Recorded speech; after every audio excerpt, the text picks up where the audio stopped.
और इस वक्त बड़ी खबर देहरादून से है। चार धाम यात्रा से जुड़ी बड़ी खबर। सरकार ने चार धाम यात्रा खोलने के आदेश को वापस ले लिया है। 16 जून के बाद यात्रा खोलने पर फिर से सरकार विचार करेगी।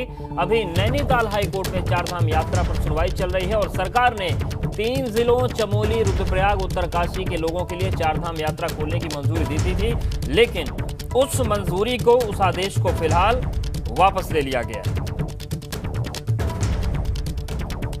तो बड़ी खबर देहरादून से है।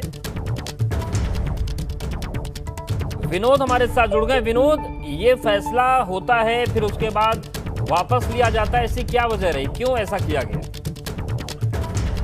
अब देखिए, इसमें पूरे मामले में नेता बनाम नौकरशाही की जो आपसी संवादहीनता है वही कारण रहा है, और जिसके चलते अधिकारियों ने जो ब्रीफ नेताओं को किया, यानी शासकीय प्रवक्ता सुबोध उनियाल के माध्यम से एक जानकारी दी गई थी कि जिसमें राहत देते हुए चार धाम यात्रा 3 जनपदों के लोगों के लिए खोल दी गई थी, जिसमें उत्तरकाशी, चमोली और रुद्रप्रयाग।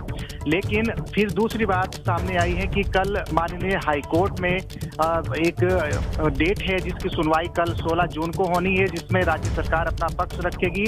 आखिरकार चार धाम को लेकर किस तरीके की व्यवस्था करने जा रही है, क्या क्या प्रारूप उसका होगा, व्यवस्थाएं क्या होंगी, तो उसको लेकर कल सुनवाई हो। लेकिन अधिकारी की जो और नेताओं की जो आपसी संवादहीनता होती है वो बिल्कुल साफ तौर पर अधिकारियों ने, जो शासकीय प्रवक्ता है, पर्यटन मंत्री हैं विभाग के, उनको जानकारी नहीं दी, जिसके चलते ये पूरा कंफ्यूजन हुआ, जिसके चलते अब एक बार फिर निर्णय लिया गया है कि राज्य में चार धाम यात्रा पूर्ण रूप से स्थगित रहेगी। जब तक कोई भी कोर्ट का निर्णय नहीं आता है तब तक पूर्ण रूप से राज्य में चार धाम यात्रा स्थगित ही रहेगी। यानी अभी भी जो पूरा कल का कंफ्यूजन था वो दूर हो चुका है।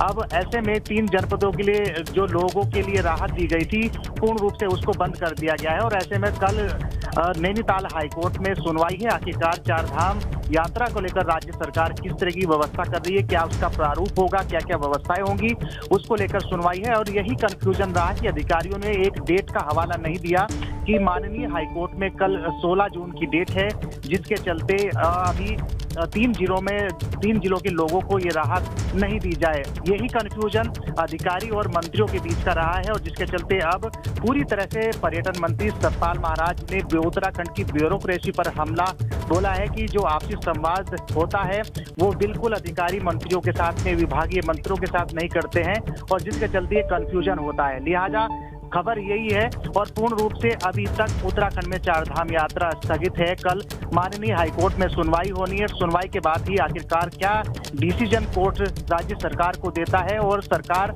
आने वाले कुछ दिनों में फिर दोबारा चार धाम यात्रा शुरू कर सकती है। शुक्रिया विनोद आपका जानकारी और अपडेट्स को देने के लिए।